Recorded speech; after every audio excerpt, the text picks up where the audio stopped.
ไม่ไงอีหยังดูดิฮะเจ้าแลนมาน้ำข่อยอย่างภาษาไปเอาบุญอันบวชลูกเมียเก่าข่อยซื้อไหมแต่ข่อยไปกับเมียข่อยกับพ่อแล้วเจ้าหยิแลนมาอย่าง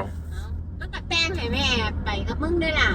ฮะมันแต่งให้ไปได้ล่ะนี่แม่นบ่มันบอกแม่ไปแม่โอ้มันเป็นหยังขอก็อยากให้เราได้บุญคือกันแล้วคอยไปนี่มันเป็นหยังฮะมันยากจะบอกขอไปนี่ฮะมันเป็นหยังว่าขอได้บุญนักบ่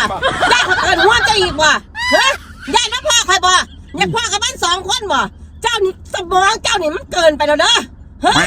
คอยจะไปเฮ็ดบุญขอแล้วนั้นเป็นหยังเป็นหยังพ่อแท้ฮะสิบ่เคยไปบ่คอยนี่มันไม่ได้ขึ้นหยังแล้วเรื่องแล้วมันจบไปแล้วก็คือจบฮะแค่คอยจะไปเฮ็ดบุญน้ำเจ้านี่มันเป็นหยังยายเรียกห่วงคอยบ่แล้วบ่หาคอยให้หยังบ่ห่วงคอยเฮ็ดหยังข่อยส่วนเจ้ามือขึ้นเจ้าว่าเจ้าบ่ไปแม่ก็คอยเปลี่ยนใจบ่ได้บ่ฮะคอยอยากไปตอนเช้ามันเป็นหยังข้อยก็อยากเฮ็ดบุญข่อยก็แค่ถามมึงเจ้าคือสิให้ข่อยเฮ็ดได้นี่มันบ่แม่นถามดอกเจ้าว่าเจ้ามาหยังเจ้านี่มันเกินไปแล้วเด้อพ่อใหญ่เด้อเจ้าอย่าให้ข่อยได้ศูนย์เด้อเจ้าสิบ่ได้มาเหยียบบ้านข่อยเด้อมันก็เป็นประโยคคำถามนี่ล่ะข่อย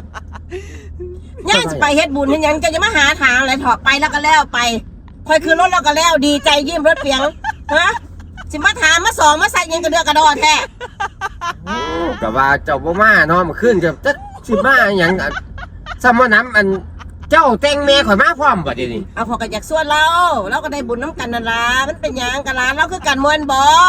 ส่วนก็บ่ว่าดอกคือจะไปผู้เดียวบ่ไม่ได้ผู้เดียวบ่บุญบ่ล่ะสิอักเอาคักบ่ฮะบ่ล่ะเดี๋ยวเมาดูขับรถไปโอ้ยเนาะสิอักเอาบุญจะได้ดีไปยังมีแต่ความเมาเด้อเถาะไปเฮ็ดบุญมื้อใดสิบ่ได้เถียงกันกับเจ้าบ่มี